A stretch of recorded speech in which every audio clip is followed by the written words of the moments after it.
kenapa? Tapi relax. Hadirin mohon berdiri.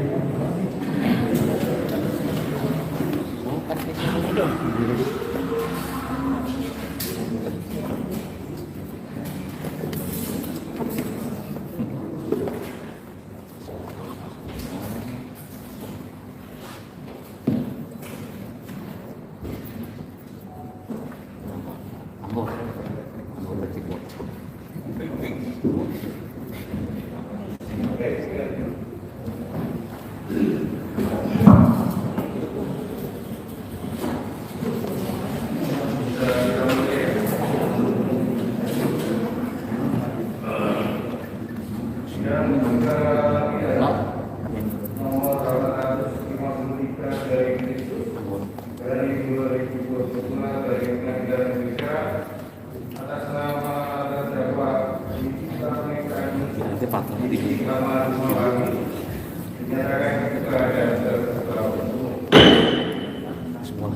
diajak sini aja. Supaya tidak mengganggu pengunjung sidang yang lain yang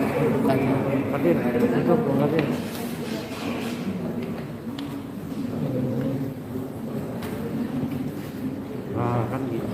dan kepada pengunjung sidang yang lain, tolong untuk menjaga ketertiban dan menjaga sikap perilaku selama persidangan berlangsung.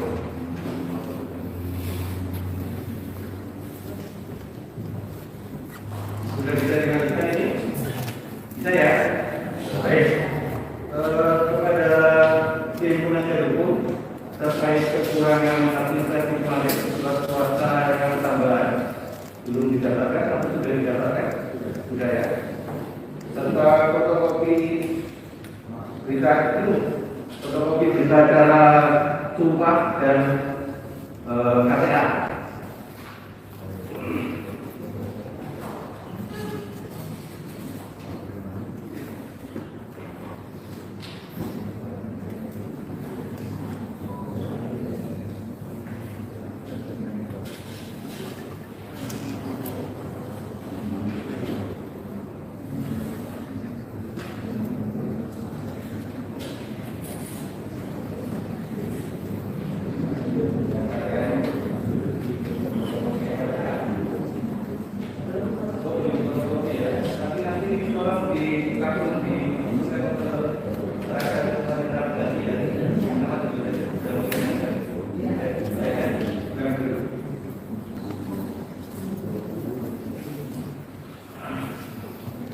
Ini karena situasi masih pandemi, ya, kalau kepada penuntut umum, penasihat hukum dan terdakwa, ya, dipakai maskernya, ya, ada masker nggak? Maskernya. Oh, ada. Ya, nanti kalau misalnya masih bicara apa, bisa di depan, gitu ya. Pengunjung sidang yang lain, kalau yang membawa masker silakan dipakai ya. Nah,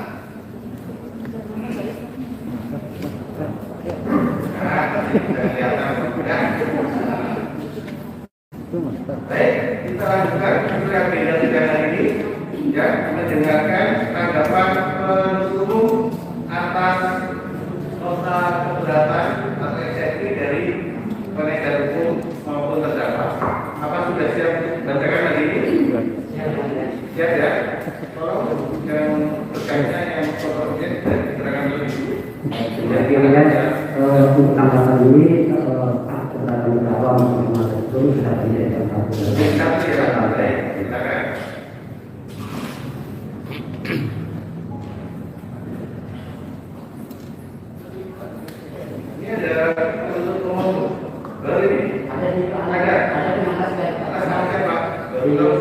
yang terakhir. Ada yang angkat ada. Bapak Nadia, Ya. ya, oh ya, mana kalau dia, ya, baik. Baik, terdakwa penasihat hukum ya, silakan didengarkan pembacaan dari tanggapan dari penuntut umum. Silakan penuntut umum untuk dibacakan. Baik, terima kasih yang mulia.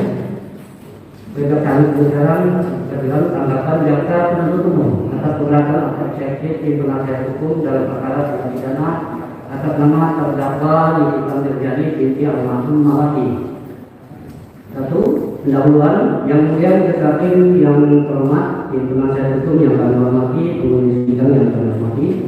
Pertama-tama kami ucapkan terima kasih kepada majelis hakim yang telah memberikan kesempatan kepada kami sehingga kami dapat menggunakan hak konstitusional kami selaku penuntut umum untuk menyampaikan tanggapan atas keberatan eksepsi tim penasihat hukum dalam perkara nama terdakwa Nikita Mirjani binti almarhum Mawati yang telah dibacakan dalam persidangan pada hari ini tanggal 1 November 2022 di Pengadilan Jalan.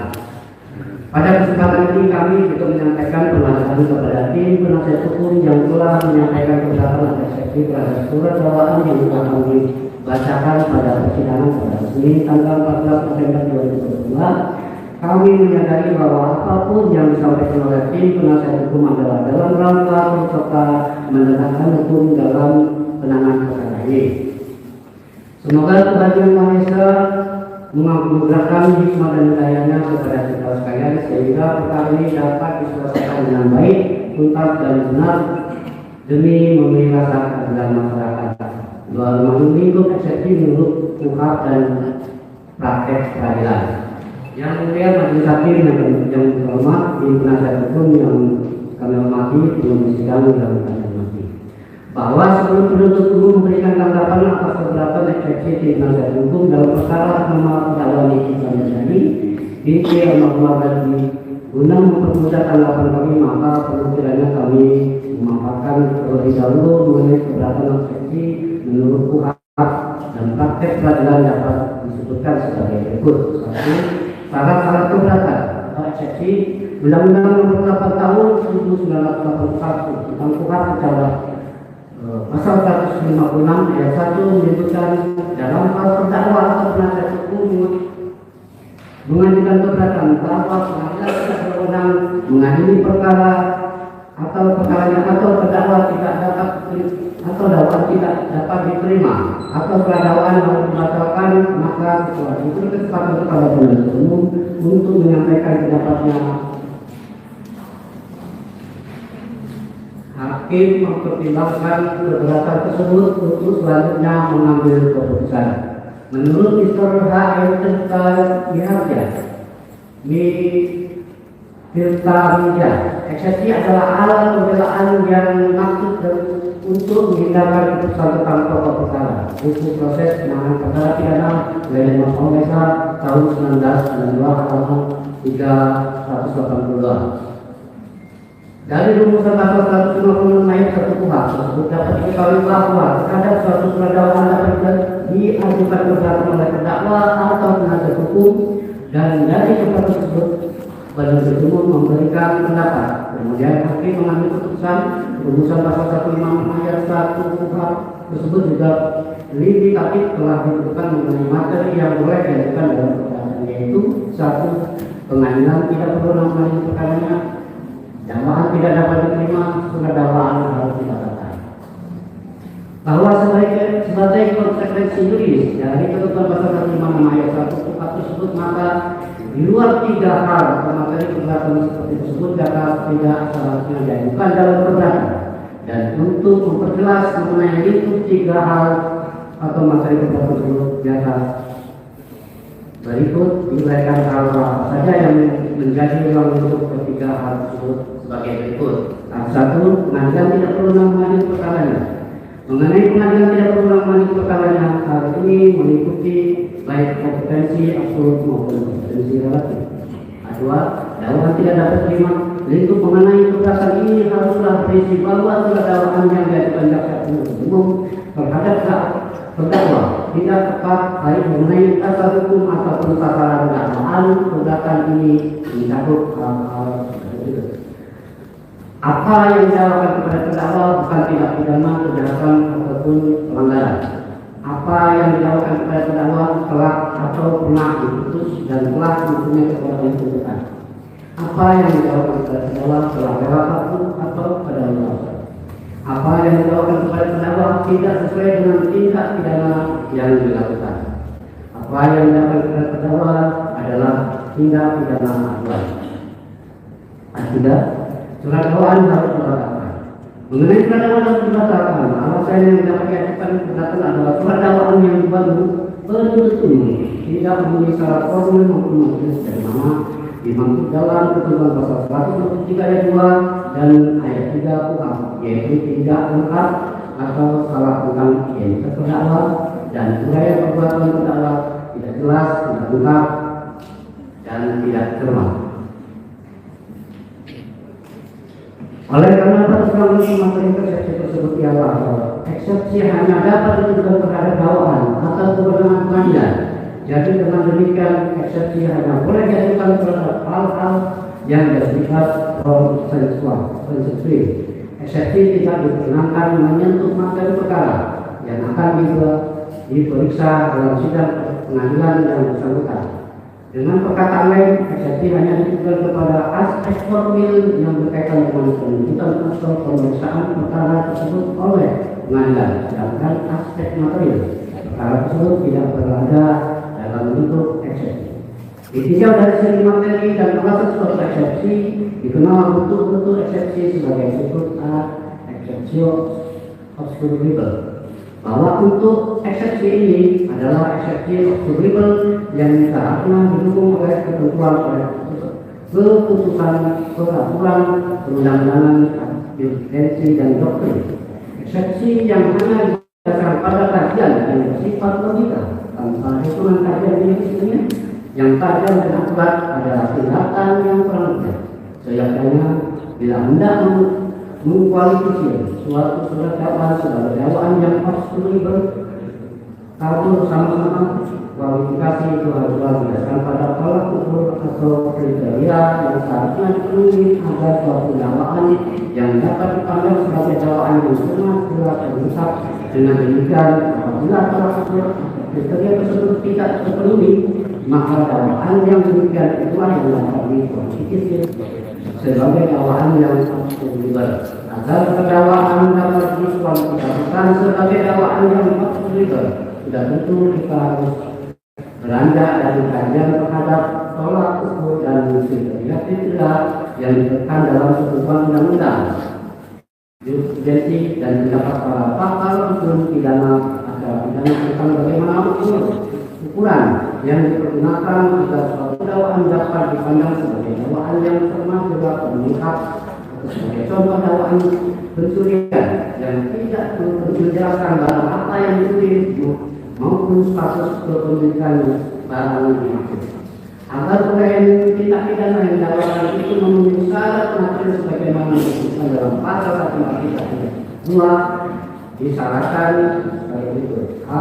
Rumusan tindak pidana dengan cara menguraikan unsur-unsurnya terlebih dahulu yang kemudian dilanjutkan dengan pidananya berupa oleh fakta-fakta perbuatan terdakwa yang memenuhi unsur tindak pidana tersebut, atau dapat pula dirumuskan dengan cara merumuskan unsur-unsur tindak pidana yang sekaligus dipadukan dengan fakta perbuatan terdakwa yang memenuhi unsur-unsur pidana itu. B.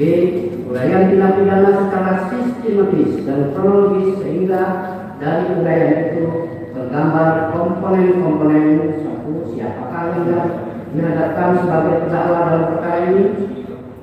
2. Tindak pidana apa yang telah dilakukan oleh terdakwa. 3. Kapan dan di mana tindak pidana yang dilakukan oleh terdakwa. 4. Bagaimana terdakwa melakukan tindak pidana itu atau modus operandi yang digunakan. 5. Apa yang digunakan, apa yang menjadi sasaran, dan apa yang dihasilkan oleh tindak pidana itu. 6. Motivasi apa yang telah mendorong terdakwa untuk melakukan tindak pidana itu. Di bahasa yang digunakan dalam memutuskan dakwaan adalah bahasa bahasa yang sederhana dengan memakai kalimat-kalimat yang efektif, yakni kalimat yang singkat tetapi mampu menjabarkan semua arti dan makna yang terkandung di dalamnya. Mohon izin dilanjutkan pertanyaan.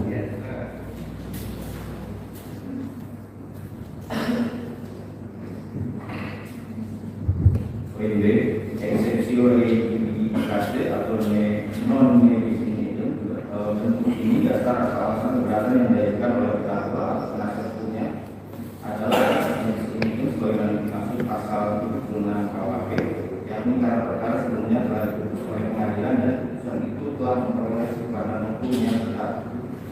C. Exceptionalis P3. Eksepsi ini diajukan keberatan dengan alasan bahwa pengadilan yang bersangkutan tidak berwenang mengadili perkara terdakwa. Kewenangan dimaksud di sini adalah kewenangan bersifat absolut maupun kewenangan bersifat relatif. Berdasarkan alasan tersebut, terdakwa penasihat hukum meminta pengadilan menyatakan bahwa ia tidak berwenang sebagai contoh perkara sengketa pun dibawa ke pengadilan pidana. D. Exceptio per prohibit.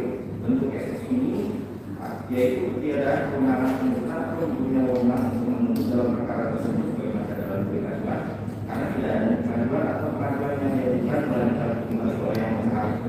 E. Exceptio error in persona. Eksepsi ini adalah kebetulan hanya orang yang diajukan sebagai terdakwa karena salah seorang lain yang diajukan sebagai terdakwa dalam perkara yang bersangkutan. F. Exceptio karena kekeliruan dalam penegakan hukum. Dalam eksepsi ini terdakwa penasihat hukum menyatakan bahwa pidana yang diterapkan dalam dakwaan tidak tepat. G. Eksepsi yang didasarkan karena perbuatan bukan tindak pidana. Eksepsi ini terdakwa penasihat hukum menyatakan perbuatan dalam terdakwa bukan tindak pidana, tapi ini bukan hubungan perbudataan. Dari ulangan bentuk eksepsi tersebut di atas, maka bentuk eksepsi dapat digolongkan menjadi dua bentuk, yaitu eksepsi yang mengambil dasar dan alasan yang bersifat problem dan eksepsi yang menggunakan dasar atau alasan yang bersifat materi. Eksepsi yang dapat pertimbangan pengadilan hanya eksepsi yang diajukan terhadap dakwaan atau kewenangan pengadilan. Eksepsi yang berdasarkan pada alasan-alasan yang bersifat materi akan ditolak oleh pengadilan karena eksepsi yang demikian melampaui eksepsi yang ditentukan dalam pasal 156 ayat 1 KUHP. Biasanya eksepsi yang demikian menjawab atau memasuki materi atau perkara yang terpisah. 2. Syarat-syarat surat dakwaan dalam pasal 142 ayat 26 berbunyi menuntut umum membuat surat dakwaan yang ditangan dan tanda serta berisikan nama lengkap, tempat lahir, umur atau tanggal lahir, jenis kelamin, kebangsaan, tinggal, agama dan pekerjaan terdakwa. Oke, uraian cermat, jelas dan lengkap mengenai tindak pidana dakwaan dengan menunjukkan waktu dan tempat tindak pidana dilakukan. Ini undang-undang mengenai penuntutan secara jelas dan lengkap, dan juga tidak mengatur bagaimana suatu uraian tindak pidana dalam surat dakwaan sebagai telah cermat, jelas dan lengkap, atau belum tidak cermat, tidak jelas dan tidak lengkap. Dalam praktek, syarat-syarat yang berkaitan dengan formalitas, tanggal dan tanggal identitas disebut secara formal, dan syarat yang berkaitan dengan isi pemakai dakwaan, yaitu uraian dalam tindak pidana yang dilakukan, waktu serta tempat tindak pidana dilakukan disebut secara materi. Misalnya, syarat formal dalam materi dalam penyusunan surat dakwaan sangat erat kaitannya dengan tujuan dari surat dakwaan itu sendiri. Tujuan surat dakwaan dalam proses pidana adalah sebagai dasar pemeriksaan sidang pengadilan, dasar pembuktian, dasar tuntutan pidana, dasar pembelaan diri bagi terdakwa dan merupakan penilaian serta dasar putusan pengadilan. Berdasarkan uraian tersebut, maka dapat disebutkan bahwa tujuan utama dari surat dakwaan adalah untuk menetapkan secara konkret tentang orang yang terbukti melakukan perbuatan tertentu pada waktu dan tempat yang tertentu pula. Oleh karena itu, pasal 143 ayat 1 mengenai misalnya identitas tempat terdakwa, uraian yang cermat, jelas dan lengkap, dan atau belum tidak cermat, tidak jelas atau tidak lengkap, maka dapat ditentukan secara kasuistis. Dan oleh karena itu, untuk mendapat penjelasan tentang masalah ini sebaiknya meneliti doktrin dari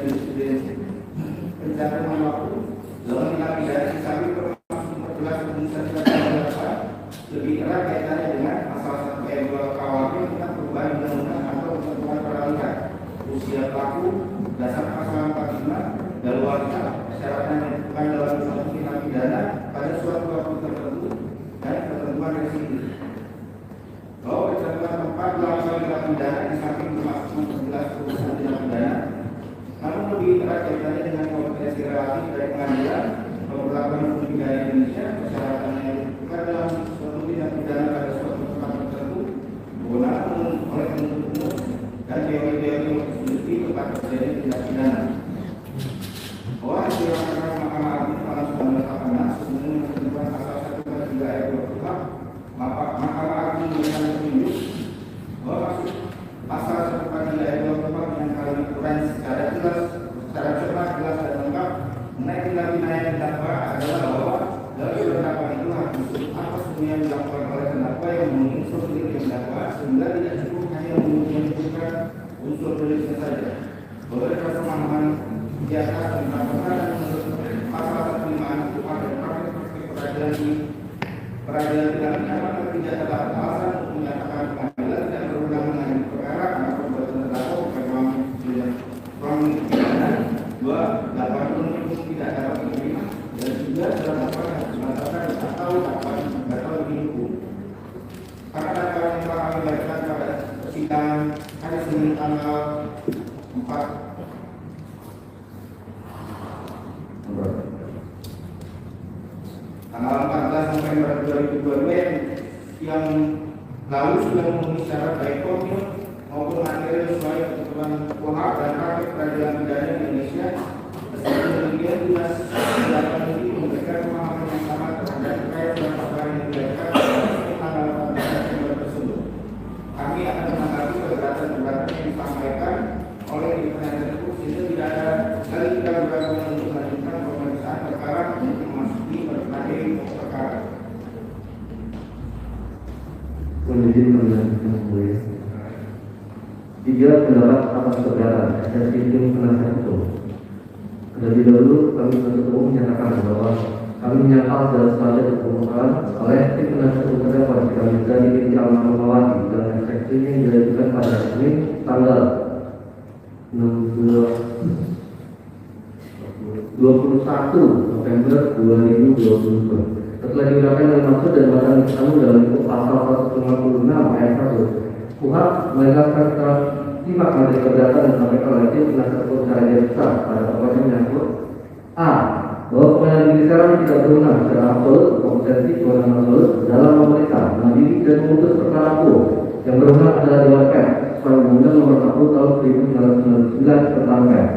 b. Bahwa pengadilan negeri Serang tidak berwenang secara relatif kompetensi kewenangan relatif dalam memeriksa, mengadili dan memutus perkara hukum yang berwenang adalah Pengadilan Negeri Jakarta Selatan. C. Bahwa surat dakwaan tidak lengkap, tidak jelas, tidak cermat. Pasal penerapan jaksa penuntut umum sama dengan dakwaan perkara pertama dan dakwaan barang alternatif kedua dengan pasal 27 ayat 3 Undang-Undang Nomor 19 Tahun 2016 tentang perubahan dan Undang-Undang Nomor 11 Tahun 2008 tentang informasi dan transaksi elektronik. D. Bahwa surat dakwaan tidak jelas, tidak cermat, tidak lengkap karena disusun secara alternatif. Padahal upaya perbuatan terdakwa dalam perubahan bagaimana upaya perbuatan sejenis, sehingga menurut hukum dakwaan melakukan tindak pidana sejenis dari perbuatan harus disusun secara tidak dan atau kumulatif. E. Bahwa surat dakwaan alternatif tidak batal demi hukum karena disusun bertentangan dengan asas hukum pidana lex spesialis delegat legi generalis bagaimana diatur dalam pasal 63 ayat 2 Kitab Undang-Undang Hukum Pidana.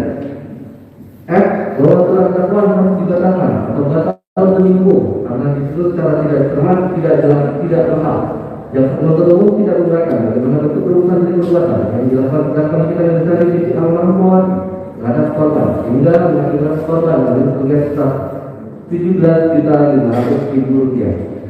Tanggapan penuntut umum bahwa untuk meringkas dan menghindari pengulangan, maka apa yang kami tanggapi langsung eksepsi dan tidak mengutip kembali di eksepsi tim penasihat hukum terdakwa. A.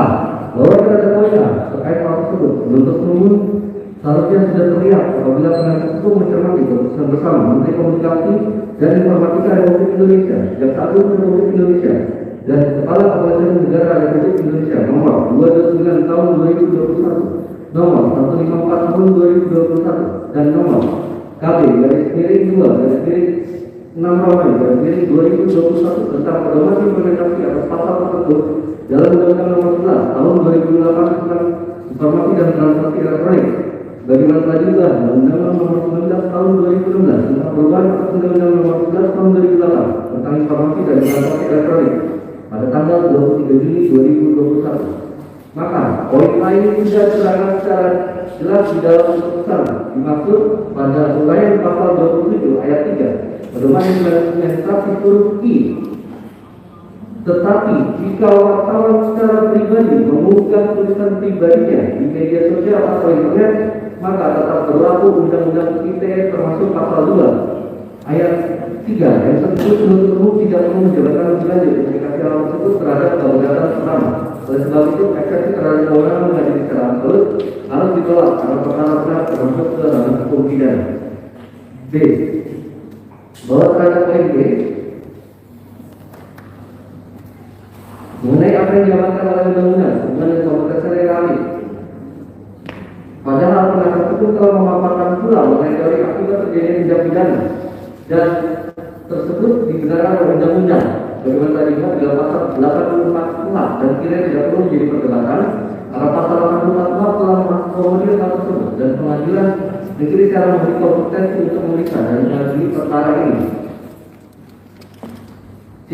Bahwa pada poin C, D, E, dan F keseluruhan terkait dengan surat dakwaan, maka perlu kiranya penuntut umum menjelaskan kembali beberapa hal telah dipaparkan pada halaman 7 sampai dengan halaman lagi pada halaman 2 sampai dengan 7.